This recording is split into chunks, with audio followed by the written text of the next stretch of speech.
Donc bonjour à toutes et à tous, je suis Myriam Victor et je suis ravie de vous accueillir à cette nouvelle webconférence. Donc la webconférence du jour est à destination des élus de CSE, des chefs d'entreprise, et des, responsables de ressources humaines, puisque nous sommes tous concernés, par la lutte contre les discriminations dans nos entreprises. Alors c'est un sujet qui, est rentré dans l'actualité, la semaine dernière et encore en tout début de semaine, puisqu'une étude a été publiée, une étude réalisée par le cabinet Occurrence, qui nous révélait que 48 des salariés estimaient, avoir été victimes de discrimination au sein de leur entreprise, et ce chiffre est encore plus important, chez les jeunes salariés puisque, de leur côté, ils sont 55 à s'estimer, victimes de discrimination. Donc c'est dire si c'est un sujet vraiment d'actualité. Il y avait également une autre, étude qui montrait que, en gros, un cabinet de recrutement sur 2 était prêt à, faire de la discrimination, à l'embauche. Donc c'est, vraiment un sujet important, et il nous paraissait essentiel de l'aborder en webconférence, avec vous. Donc avant d'entamer, cette webconférence, quelques petits mots pour présenter Jury Travail à ceux qui ne nous connaissent pas. Donc Jury Travail, c'est le leader, de l'information juridique en ligne. C'est tout d'abord un très grand nombre d'articles sur, l'actualité, juridique, mais c'est surtout un abonnement, qui vous donne accès à une très riche base documentaire, juridique rédigée dans un langage clair. Cette base documentaire est également composée de courriers ou de modèles de contrats. Et l'abonnement vous donne enfin accès à une équipe de juristes qui répondent à toutes vos questions par téléphone. D'ailleurs, à la fin, de notre webconférence, nous vous communiquerons un lien, qui vous permettra de, tester notre service en posant gratuitement votre première question, à l'un de nos juristes. Enfin, Jury Travail, c'est également un réseau, d'avocats, auquel, appartient, maître, Kébé Soré, avocate au barreau de Pontoise, que j'ai le plaisir de retrouver aujourd'hui, car nous avions déjà eu, la chance d'animer une webconférence ensemble, qui était absolument passionnante sur les obligations de l'employeur en matière de formation. Donc si vous souhaitez revoir cette webconférence, ma collègue est en train de vous communiquer, le lien par chat. Donc bonjour à vous maître et ravie de vous retrouver. Merci beaucoup d'être, parmi nous de nouveau aujourd'hui. Bonjour à tous et merci encore une fois de me faire confiance pour animer cette présentation sur la discrimination en entreprise. Alors, si vous souhaitez, poser des questions au cours de la webconférence, je vous invite à les poser dans l'onglet «Questions» dans la partie située à droite de la vidéo, et je remercie vivement ma collègue Marine qui répondra donc à vos questions au cours de cette webconférence en vous orientant vers des dossiers ou des articles de notre site. Et si vous avez besoin de conseils juridiques, je vous invite à contacter maître Kébé Soré, dont vous voyez actuellement, les coordonnées à l'écran. Donc comme, d'habitude, nous avions mis à votre disposition, en amont de cette webconférence, un formulaire vous permettant de nous envoyer, vos questions. Nous les avons transmises à notre invité qui va donc, y répondre. Nous avons prévu une durée de 45 minutes. Vous savez qu'on essaye de s'y tenir, mais qu'il peut nous arriver néanmoins de déborder un tout petit peu. On essaiera vraiment, vraiment de s'y tenir. Donc nous avons, regroupé en fait vos questions, selon 4 thématiques. Tout d'abord la définition, de la discrimination dans le code du travail. Ensuite, une partie prévention de la discrimination dans l'entreprise. Enfin, une partie sur comment réagir quand des cas de discrimination sont rapportés dans l'entreprise, et nous terminerons par les sanctions, encourues en cas de discrimination. Donc, commençons par la définition de la discrimination, dans le code du travail. Pouvez-vous nous la donner, maître? Et on sait qu'il existe 23 motifs de discrimination qui sont répertoriés. Quels sont-ils? Alors, oui, alors effectivement, sur la définition de la discrimination, le Code du travail donne des éléments utiles pour tenter de discriminer, de définir, cette discrimination. Et elle, d'ailleurs, à ce titre, elle consacre un chapitre et un titre entier à la discrimination. On retrouve à l'article 1132-1 du Code du travail un détail, donc une liste des motifs discriminatoires qui peuvent être retenus dans des situations d'entreprise. Ces motifs, quels sont-ils? Eh bien, ils sont détaillés et comme vous le disiez, ils sont au nombre de 23. Alors, c'est pas exhaustif hein, parce qu'on peut avoir d'autres situations effectivement de discrimination qui peuvent être retenues. Ils peuvent être l'origine, le sexe, les mœurs, l'identité. Ça peut être également la situation de famille ou de grossesse, les caractéristiques génétiques notamment qui sont retenues par le code, l'appartenance ou la non-appartenance à une ethnie, à une nation. Ça peut être également les opinions politiques, l'exercice et l'activité syndicale ou mutualiste, l'exercice également d'un mandat électif et les convictions religieuses. Alors, il y a également l'apparence physique, le patronyme, le lieu de résidence, l'état de santé ou le handicap, la situation de vulnérabilité du salarié également, qui résulterait d'une situation économique, la perte d'autonomie, la capacité à s'exprimer et sa domiciliation bancaire. Donc, on voit à travers cet article 1132-1 que finalement, les motifs de discrimination peuvent recouvrir des situations extrêmement diverses. Et la discrimination, c'est le fait, à travers ces motifs et ces situations très diverses, de traiter défavorablement un salarié ou un collaborateur dans l'exercice du contrat de travail.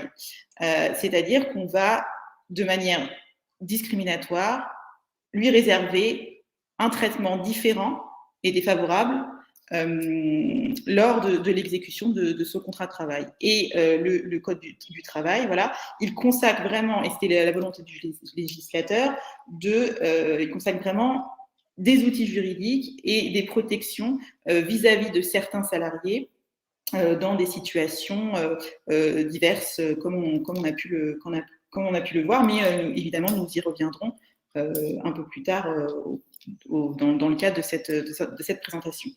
Voilà, pour ce qui est de la définition de la discrimination. Merci beaucoup, maître. Alors, on parle très souvent de la discrimination à l'embauche. C'est la discrimination dont on entend le plus fréquemment parler. Mais la discrimination peut intervenir à différents moments d'une carrière professionnelle. Pouvez-vous nous les détailler? Oui, bien évidemment. Alors, effectivement, comme vous venez de le souligner, dès l'embauche, la discrimination peut se manifester.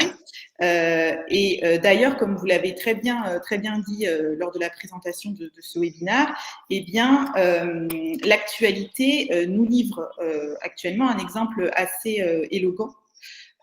Puisque, comme vous le disiez, une vaste enquête menée par SOS Racisme a permis de dénoncer que lors de l'embauche, eh bien, près d'une agence d'intérim sur 2 dans le secteur du bâtiment est prêt à discriminer à la demande de ses clients pour satisfaire ses collaborateurs. Mais effectivement, en dehors de l'embauche, la discrimination peut apparaître tout au long de la vie du contrat de travail et tout au long de la vie du salarié ou du collaborateur, donc de la vie professionnelle. Elle peut s'observer lors de l'accès à des formations. Elle peut surtout, et c'est souvent ces exemples qui sont cités, être observée au niveau des rémunérations et des écarts de salaire entre les salariés. Ça l'est notamment entre les hommes ou les femmes, où on remarque dans certains secteurs, ou même de manière très, très générale, des écarts et des inégalités salariales. Et puis, on va retrouver des moments ou des périodes de carrière, de la carrière professionnelle des salariés ou des collaborateurs, des moments où finalement le salarié va être plus susceptible de faire l'objet d'une discrimination. Il peut s'agir par exemple d'une période de maladie ou bien également une période de grossesse et de maternité qui fera que tout au long finalement de la vie du contrat de travail et la vie professionnelle d'un individu, la discrimination peut se manifester. Donc voilà, elle prend diverses formes, mais aussi elle apparaît à différents moments de la vie du contrat de travail et de la vie professionnelle d'un individu. Voilà. Alors, juste une petite question qui nous a été posée par une internaute que je vous soumets. La réponse est assez simple. Est-ce qu'une différence de traitement entre deux salariés exerçant le même poste peut être considérée comme de la discrimination? Bien sûr, tout à fait. Il faut tout à fait une différence de rémunération pour un même poste à poste égal peut être effectivement, en tout cas, si l'employeur n'arrive pas à justifier cette différence salariale, sera en tout cas considérée comme de la discrimination. Et ça, c'est important de le noter. Si l'employeur ne peut pas le justifier, eh bien, dans ce cas-là, ça sera considéré comme de la discrimination. Tout à fait. Et les formes de justification, ça peut être une plus grande expérience au moment de l'embauche, etc. Enfin, tout à fait. C'est l'exemple, oui, c'est le plus donné. Oui, le motif le plus donné. Alors, certains cas de discrimination sont un petit peu plus protégés et sont plus particulièrement ciblés dans le Code du travail puisqu'ils font l'objet d'articles spécifiques. Pouvez-vous nous dire lesquels? Oui, tout à fait. Alors, on retrouve dans le Code du travail plusieurs types de situations qui font l'objet d'articles dédiés par le Code du travail. Alors, pour vous en donner quelques-uns, puisqu'en fait, ils sont assez nombreux, on peut citer les situations de grève. Hein, ça, c'est l'article 1132-2 du Code du travail qui le consacre. Mais également des discriminations que sont susceptibles de connaître des salariés de par leur orientation sexuelle. De même, on a des articles dédiés et notamment un chapitre qui vient consacrer l'égalité professionnelle entre les hommes et les femmes et voilà, lutter contre cette inégalité. Et on en parlait là sur cette question très intéressante de l'internaute par rapport à l'inégalité, en tout cas la différence de rémunération, de traitement salarial entre deux personnes qui ont le même poste, cette question est assez opportune au regard de ce principe. À ce titre, on peut effectivement citer une décision de justice assez récente, de 2019, d'octobre 2019, qui avait condamné donc un employeur, donc en l'occurrence un gros groupe d'assurance généraliste, on va le nommer, qui avait été condamné donc à verser une somme assez importante à une salariée qui considérait avoir occupé le même poste que le même poste que son homologue masculin, et donc a été condamné à verser près de 110 000 euros de dommages et intérêts. 161 000 euros, pardon, je me trompe, de dommages et intérêts en réparation de ce traitement discriminatoire. Donc, on s'aperçoit que finalement, c'est un véritable enjeu pour les entreprises de bien prendre en compte le risque qu'elles encourent si elles ne prennent pas à cœur et si elles ne prennent pas en compte les enjeux de cette question. Alors, je le rappelle, évidemment, c'est mon rôle. Hein, c'est une définition qui n'était pas encore définitive puisqu'ils ont fait appel. Donc, ils ont la possibilité, l'entreprise a fait appel de cette décision. Elle n'est pas définitive, mais en première instance, en tout cas, ils ont été condamnés à payer cette somme en réparation de ce préjudice et cette différence de traitement salarial. Donc, les risques sont importants. Et on a également d'autres textes qui protègent de manière plus spécifique les salariés, comme je pense comme tout le monde le sait, les femmes en période de grossesse qui sont protégées pendant cette période de maternité. Donc, on retrouve un arsenal assez important dans le Code du travail, dont il faut se saisir pour lutter contre les discriminations. Voilà. Merci beaucoup, maître. Donc, parlons maintenant de la prévention, justement, pour éviter d'en arriver à ces décisions de justice. Comment éviter la discrimination dans nos entreprises? Eh bien, comment éviter? Comme vous l'indiquez, je pense que, en tout cas, la prévention reste le meilleur moyen de faire perdurer ces situations de discrimination. Alors, la première chose, ça peut être à certains moments clés, comme on vient de les évoquer, certains moments clés de la carrière professionnelle des salariés, c'est d'établir avec les différents services de recrutement, d'embauche, puisque l'embauche est un moment sensible dans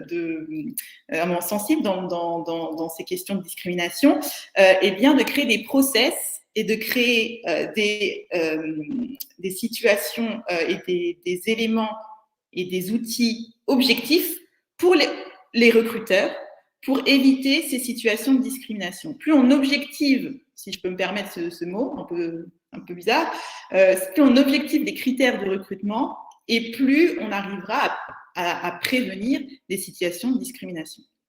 Il faut, donc ça c'est un premier élément.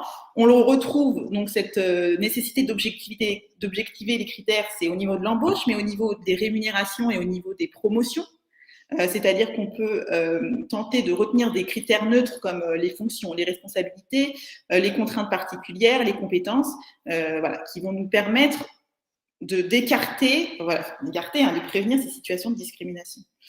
On peut mettre également des systèmes d'alerte et nommer des référents sur ces questions de discrimination pour faciliter et encourager les salariés à dénoncer ces situations de discrimination. Parce que plus un employeur va laisser perdurer une situation de discrimination, et bien moins les salariés auront tendance à dénoncer ces situations, et finalement on va laisser perdurer des situations de discrimination pour les salariés.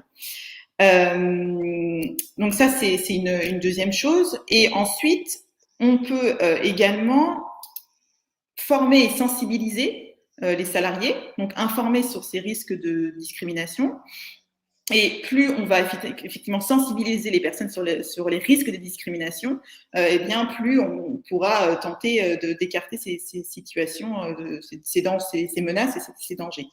Et il y a aussi quelque chose d'important auquel les employeurs ne pensent pas forcément, c'est de mettre au point des indicateurs pour essayer de quantifier ces situations de discrimination. Et je souhaiterais indiquer aux directions, aux RH, etc., qu'ils disposent d'un outil assez efficace, assez intéressant, qui a été mis au point par le Défenseur des droits. C'est un guide, en fait, un guide très efficace qui a été mis en place et intéressant, dans lequel on pourra trouver toutes sortes de choses intéressantes et qui doit permettre aux employeurs et aux directions d'entreprise de mesurer ces situations de discrimination. Donc, il y a de différentes méthodes disponibles et de procédures à suivre, en fait, des process qui sont mis à suivre pour établir ces indicateurs de mesure fiables. Donc, vous le retrouvez sur le site de Défenseurs des droits et c'est un guide très intéressant. Donc, j'invite les employeurs à le télécharger sur le site sur ce site. Alors, pour les internautes qui assistent pour la première fois à l'une de nos webconférences, je précise que systématiquement, à la suite de votre inscription, vous recevez un email avec la vidéo et le plan de la webconférence. Je mettrai le lien du document dont parle maître Québé-Sauret dans cette actualité avec la vidéo. Voilà. Et si je peux me permettre, le guide s'intitule « Mesurer pour progresser vers l'égalité des chances ». C'est le titre de ce guide. Parfait. Merci beaucoup, maître. Donc les représentants du personnel et les instances syndicales ont aussi un rôle à jouer. Des accords d'entreprise peuvent-ils être négociés, à ce sujet? Si oui, que peuvent-ils contenir? Et la lutte contre la discrimination en entreprise peut-elle également s'inscrire dans la politique RSE? Oui, tout à fait. C'est une question très intéressante. Donc, oui, effectivement, hein, les accords d'entreprise voilà, peuvent être signés à ce sujet et ce peut être des instruments extrêmement efficaces pour lutter contre la discrimination. Donc la réponse est bien entendu positive hein, sur les accords d'entreprise. Et cela peut consister pour ce qui concerne du contenu de cet accord, d'un engagement de la direction pour lutter contre la discrimination. Donc ça peut déjà passer par un engagement et une sensibilisation des équipes de direction, des équipes de ressources humaines et des salariés référents pour la diffusion de documents d'information. Donc voilà, via cet accord, on pourra s'engager à diffuser régulièrement des communiqués, des communications sur les dispositions législatives, réglementaires, conventionnelles également, évidemment, aux entreprises. Ça peut également consister à prévoir la désignation d'un interlocuteur privilégié, d'un salarié référent sur ces luttes contre les discriminations qui va se saisir du sujet dans l'entreprise et formuler des propositions. Ça peut être plus concrètement, par exemple, dans cet accord, de prendre l'engagement de promouvoir l'accessibilité des locaux aux personnes à mobilité réduite. Donc, ça sera là, pour le coup, une action beaucoup plus concrète voilà, et plus tangible hein, sur les engagements faits pour l'accès aux personnes handicapées et la lutte contre la discrimination de ces personnes. Et par exemple, prendre l'engagement de diversifier au niveau des ressources humaines des profils de candidats voilà, plus diversifiés pour promouvoir là, une diversité au sein de l'entreprise. Donc effectivement, les accords d'entreprise peuvent contenir des instruments utiles pour la lutte contre la discrimination.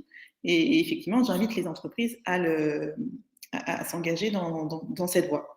Sur la deuxième partie de la question, si la lutte contre la discrimination s'inscrit dans la politique RSE d'une entreprise, et évidemment, oui, elle s'inscrit dans la politique RSE d'une entreprise, et plus concrètement, par la signature d'une charte éthique ou la charte de la diversité qui permet effectivement aux entreprises de s'engager pour lutter contre la discrimination. Donc, pour ces deux questions, je réponds évidemment de manière positive sur l'engagement et sur ces instruments pour la lutte contre la discrimination.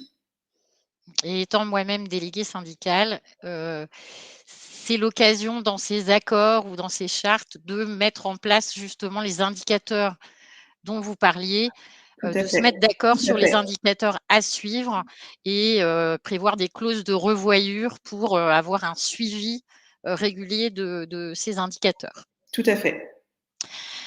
Alors, autre question qui nous a été envoyée, vous avez un petit peu abordé le sujet tout à l'heure, mais l'employeur est-il soumis à des obligations de formation pour éviter la discrimination à l'embauche? Et si oui, quelles sont-elles et dans quel cas précis? Tout à fait. Eh bien oui, parce que le législateur a prévu des dispositions concrètes et des obligations pour lutter contre la discrimination. Elle forme, parce qu'il considère que la formation, donc finalement comme la prévention, hein, permet de lutter efficacement contre la discrimination. Il a prévu depuis la loi de 2017, donc la loi égalité et citoyenneté, que toutes les personnes en charge du recrutement dans les entreprises de plus de 300 salariés, mais également, alors, il faut que je sois exhaustive et complète sur ce sujet, mais également tous les collaborateurs des cabinets spécialistes de recrutement. Voilà. Ces personnes devront tous les 5 ans suivre une formation pour être formés à la non-discrimination lors de ces phases de recrutement. Et donc, j'invite les employeurs qui nous suivent à être à jour de ces obligations, parce que c'est tous les 5 ans que ces personnes qui interviennent lors du recrutement doivent être formées, et en les avertissant que si jamais un salarié de manière individuelle vient reprocher les situations de discrimination d'entreprise, si on s'aperçoit qu'il n'a pas respecté et satisfait à cette obligation, ça pourra lui être reproché. Voilà.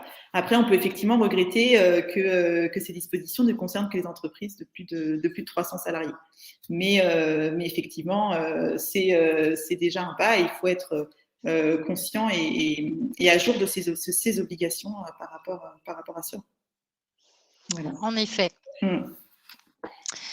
Alors, comment réagir quand des cas de discrimination sont rapportés dans l'entreprise? Donc, une question émanant plutôt d'un responsable RH, j'imagine.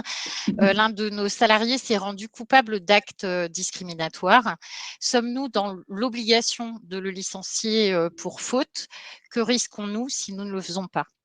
Alors, c'est une très bonne question. La première chose que je souhaiterais souligner, c'est que l'essentiel, c'est de réagir. C'est-à-dire qu'il faut absolument que les employeurs prennent conscience que face à une situation de discrimination, il faut avoir une réaction, une réaction proactive. C'est-à-dire qu'il ne faut surtout pas rester dans une situation de passivité si effectivement on s'aperçoit qu'un salarié est l'auteur de faits de discrimination. Et dès lors que l'employeur a connaissance de cette situation, il doit tout mettre en œuvre pour faire cesser d'une part cette situation de discrimination, évidemment, et surtout diligenter à l'encontre de ces salariés fautifs une procédure disciplinaire. Alors, s'il considère que compte tenu des faits, le maintien est impossible dans l'entreprise, il devra licencier pour faute grave. Mais il faudra effectivement, d'une manière ou d'une autre, diligenter une procédure disciplinaire à son encontre. Après, si c'est une faute grave, c'est selon les faits et les éléments d'espèce qui nous permettront d'étudier et de conclure qu'il faut effectivement licencier de manière disciplinaire ce salarié. Alors, évidemment, et je voulais cette petite parenthèse, il devra au préalable, comme toute procédure disciplinaire, s'enquérir de la véracité des faits de cette situation pour ne pas sanctionner un salarié sur de simples supputations. Donc ça fait partie, si vous voulez, de toute situation, procédure disciplinaire et de vérifier, donc diligenter une enquête s'il y en a besoin, etc., pour vraiment se saisir de l'affaire. Mais en tout cas, il faut qu'il réagisse. C'est la première des choses. Et s'il ne le fait pas, et s'il reste passif, effectivement, on pourra lui reprocher, de ne pas avoir agi pour effectivement protéger le salarié victime. Les risques sont importants. Puisqu'il pourra être amené à réparer le préjudice subi, en sachant que les entreprises, les personnes morales peuvent être également, si vous voulez, sanctionnées pénalement pour ne pas avoir réagi. Donc ça, c'est important de le souligner. Il faut en tout cas réagir et avoir une réaction immédiate pour faire cesser la situation, et ensuite agir pour protéger le salarié victime. Ça, c'est important. Voilà. Oui, en effet. Alors, on se place cette fois-ci un petit peu de l'autre côté, puisque cette fois-ci, c'est une question d'élu de CSE qui nous a été envoyée. Donc, je suis élu de CSE et un salarié est venu me signaler qu'il était victime de discrimination. Que puis-je lui conseiller de faire? Quels sont ses recours et quelles preuves doit-il fournir? D'accord.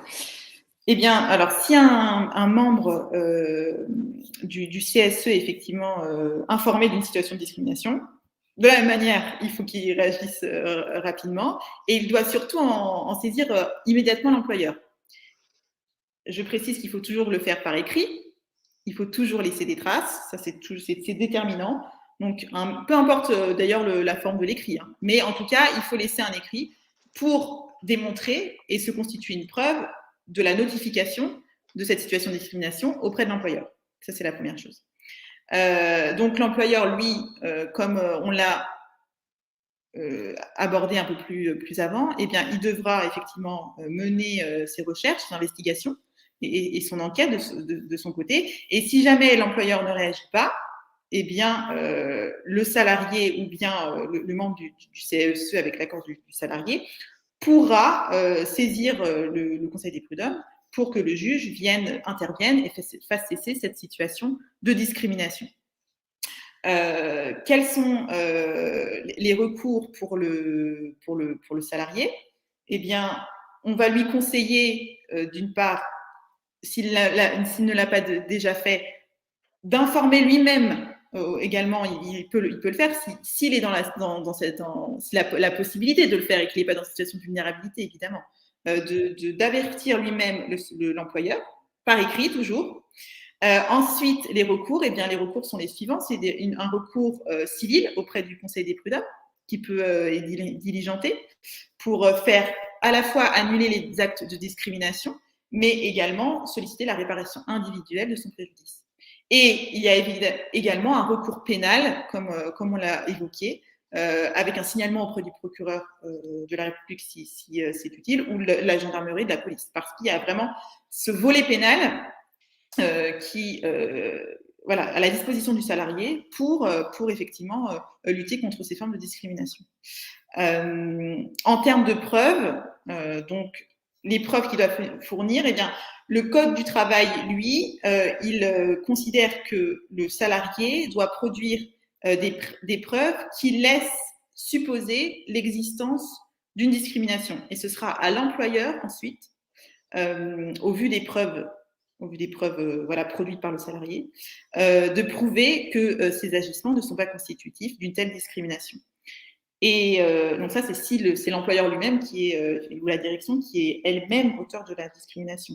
Après, si effectivement c'est un salarié, on va dire, qui à l'insu de la direction eh bien, est l'auteur d'une situation de discrimination, il devra montrer qu'il a lutté efficacement sur le plan de la prévention, mais également qu'il a tout fait pour mettre un terme eh bien, à ces agissements et à cette situation de discrimination.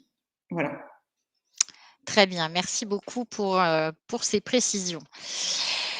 Alors, venons-en maintenant au harcèlement discriminatoire, qui est un terme reconnu par la loi. En quoi se différencie-t-il du harcèlement moral au niveau de sa reconnaissance? Tout à fait. Eh bien, alors le harcèlement discriminatoire, comment se définit-il? Eh bien, en fait, le harcèlement discriminatoire, c'est tout agissement qui est lié à un motif les motifs discriminatoires qu'on a évoqués un peu plus haut, hein, dans la première partie de cette présentation, qui est subi par un salarié ou un collaborateur et qui a pour objet, en fait, de porter atteinte à la dignité ou à la personne de l'intéressé, ou victime de cet harcèlement discriminatoire. Et ces agissements, ils vont créer un environnement humiliant, dégradant, hostile, voilà, offensant pour la victime de cet harcèlement discriminatoire. Donc concrètement, en fait, il peut s'agir de brimades, de plaisanteries, de propos déplacés, de propos qui n'ont rien à voir avec le travail effectué, des mises à l'écart des mises à l'écart collectives injustifiées et soudaines. Et à la différence finalement du harcèlement moral, c'est que on ne va pas retenir, si vous voulez, le caractère répétitif. C'est-à-dire qu'un seul fait d'harcèlement discriminatoire eh bien, suffira à faire reconnaître cette situation de discrimination. Ce n'est pas le cas du harcèlement moral. Pour le harcèlement moral, eh bien, il faut démontrer ce caractère répétitif, comme vous le savez. Donc, c'est un régime assez différent. Et également, il faut noter que le fait qu'il n'y ait pas de volonté de nuire démontrée démontré de la part de l'auteur de ce harcèlement discriminatoire, eh bien, ne fait pas échec à la reconnaissance de le harcèlement discriminatoire. Donc voilà pour les différences en fait entre le harcèlement discriminatoire et le harcèlement moral. Voilà, ça vise à exclure et à dégrader la victime de ce harcèlement discriminatoire. Très Voilà. bien, merci, beaucoup maître et une dernière question, sur cette partie. Vous avez parlé de témoins de discrimination. Sont-ils protégés, au cours enfin, s'ils interviennent et qu'ils témoignent de faits discriminatoires, dans leur entreprise, sont-ils protégés? L'employeur, peut-il prendre des sanctions, contre eux? Alors, eh bien, effectivement, le législateur a vraiment voulu protéger ces personnes, ben, évidemment pour que cette lutte contre la discrimination soit efficace. Si les personnes qui désignent et qui dénoncent les faits de situations de discrimination font l'objet de sanctions, eh bien finalement la lutte contre la discrimination, elle serait totalement inefficace. Et donc ils ont prévu dans le Code du travail donc des dispositions et des articles qui consacrent cette protection. Ce qui fait qu'aucun salarié ne peut être sanctionné, licencié ou faire l'objet d'une mesure discriminatoire ou disciplinaire pour avoir témoigné des agissements discriminants de la part de l'employeur. Donc voilà, il est impossible pour un employeur de licencier un salarié parce qu'il aurait dénoncé des faits discriminatoires ou discriminants. Voilà, donc ça c'est important de le noter. Et Oui. ce n'est pas parce que, je le précise, pardon Madame Victor, je coupe, ce n'est pas parce qu'un salarié aurait trouvé ou aurait prétendu que le salarié aurait commis une autre faute, qu'on ne peut pas démontrer devant les conseils des prud'hommes que ce licenciement en question, eh bien, finalement, aurait pour motif le fait qu'il ait dénoncé des faits discriminants. On peut le démontrer. Hein. Ça, voilà. Il ne faut pas que certains employeurs mal intentionnés pensent que en licenciant un salarié pour une toute autre raison serait tranquille et ne risquerait pas d'être poursuivi pour un licenciement discriminatoire du fait qu'il ait licencié quelqu'un qui ait dénoncé des faits discriminatoires. Voilà. Alors, avant de passer à la dernière partie, même si l'heure tourne, juste quelques petites questions qui nous sont parvenues. En cas de discrimination, la médecine du travail peut-elle être compétente et peut-on faire intervenir également l'inspection du travail? Bien sûr, l'inspection du travail, et c'est si vous voulez, une institution qui est très, si vous voulez, très importante dans la lutte contre la discrimination. Un salarié qui se sentirait victime d'une situation de discrimination peut avertir l'inspection du travail pour faire état de cette situation de discrimination. Et c'est si vous voulez, un acteur incontournable dans la lutte contre la discrimination, tel que par exemple le défenseur des droits également, qu'on peut citer, hein, qu'on peut saisir, soit via son avocat, soit seul, hein, il n'y a pas de souci. On écrit un courrier en détaillant avec pièces à l'appui, pour avertir le défenseur des droits d'une situation de discrimination. Et le défenseur des droits peut même venir être appelé à l'instance d'un contentieux prud'homal pour témoigner d'une situation de discrimination. Donc vraiment, il existe des acteurs incontournables dans la lutte de discrimination et il ne faut pas hésiter à les solliciter lorsqu'on est soi-même victime d'une situation de discrimination. Oui, tout à fait. Merci beaucoup. Oui, ces questions me paraissaient assez essentielles pour que je Bien me sûr, sois permise de les oui, glisser. tout à fait. Alors, abordons donc notre dernière partie avec nos 2 dernières questions. Parlons d'abord de l'action de groupe en matière de discrimination. Je crois que certaines discriminations, en particulier la discrimination syndicale, permettent l'action de groupe.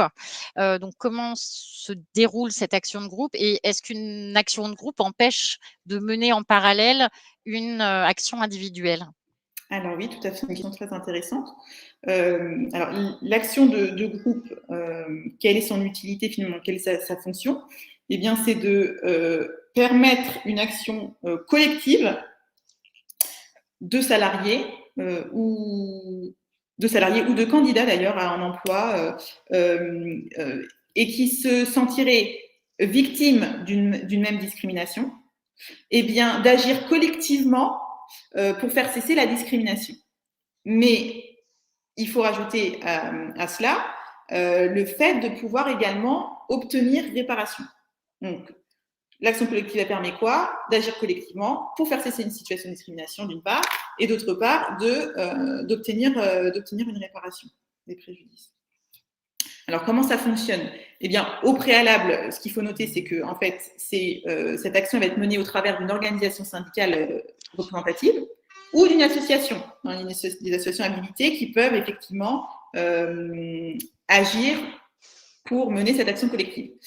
Eh bien, elle va, d'une part, comme cela paraît tout à fait logique, notifier à l'employeur cette situation de discrimination et demander la cessation immédiate de cette situation.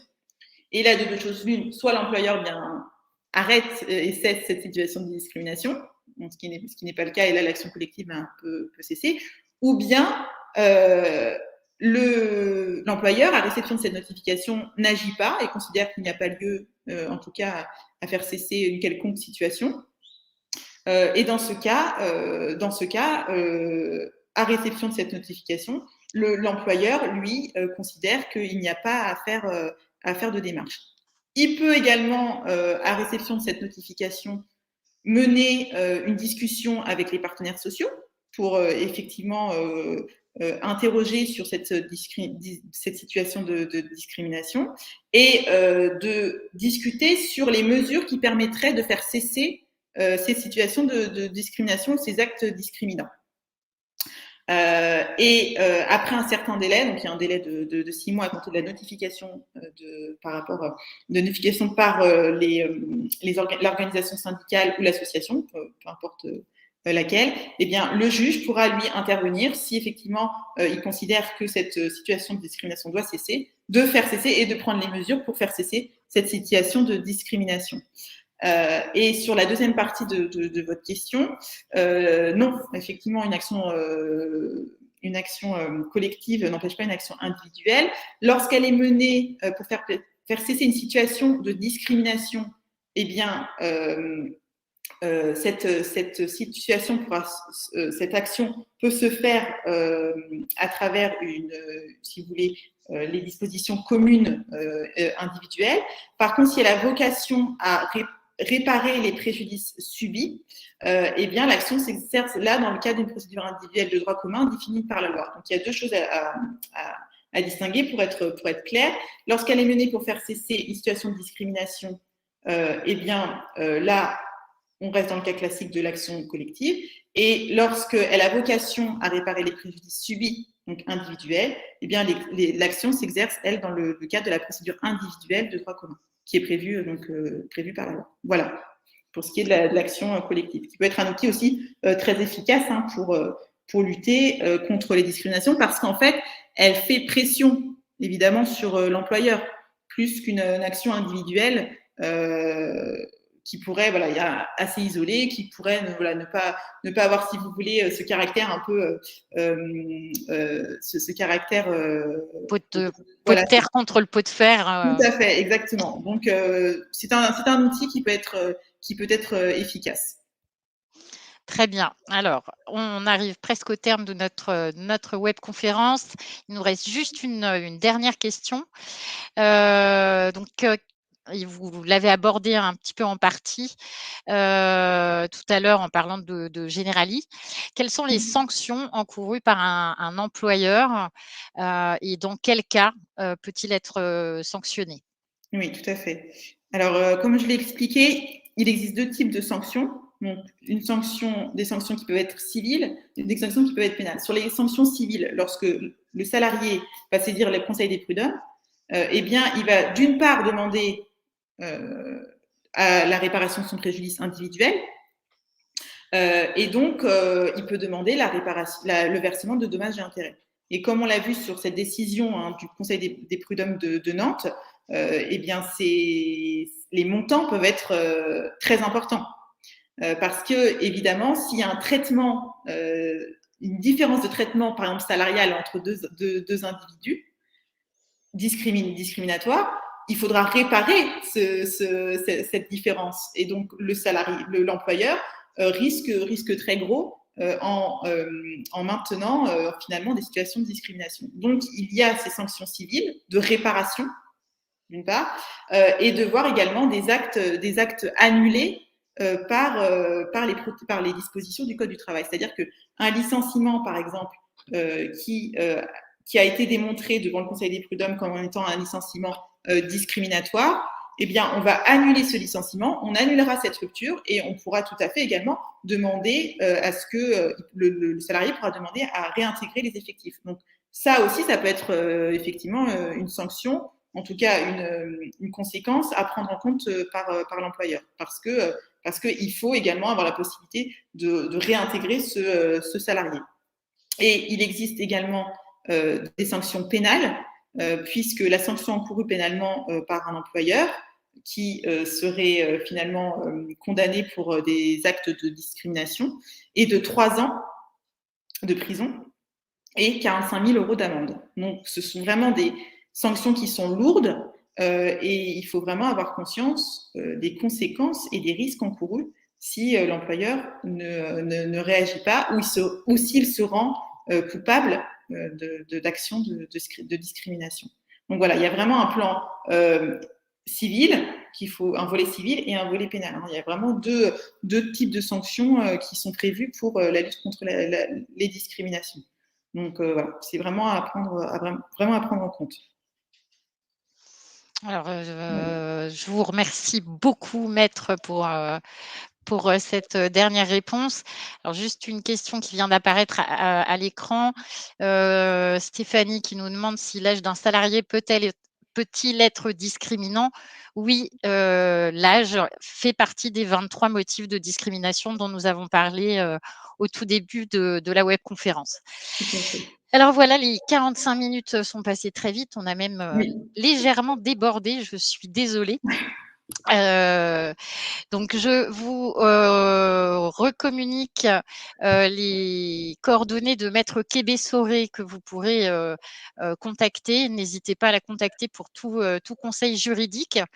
Et comme annoncé au début de cette webconférence, ma collègue Marine vous transmet un lien par chat qui vous permettra de poser gratuitement votre première question à notre équipe de juristes. Je vous donne également rendez-vous pour notre prochaine webconférence qui aura lieu le 26 octobre à 14 h toujours.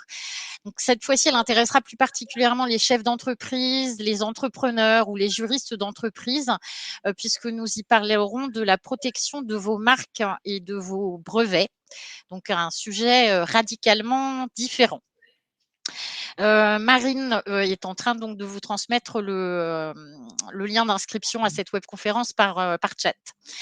Et n'oubliez pas de nous envoyer vos questions en amont de cette webconférence afin que je puisse les intégrer à la webconférence et d'être au plus près de vos attentes.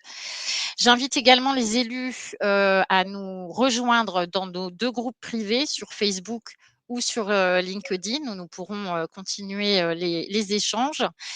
Merci encore à vous, maître Kébé Soré, d'avoir animé cette webconférence avec moi. Et je vous dis à bientôt, j'espère. À bientôt, j'espère aussi. Et n'hésitez pas à nous transmettre votre avis sur notre webconférence. Je ne sais pas si Marine l'a déjà fait ou si elle va le faire. Non, voilà, elle est en train de le faire actuellement. Donc, n'hésitez pas à nous donner votre avis sur cette webconférence. Votre avis est vraiment très important. Ça nous permet de nous adapter et d'adapter notre contenu ou le format de la webconférence vraiment à vos attentes. Donc, merci encore à tous d'être venus. Au revoir et à très bientôt. Merci, au revoir.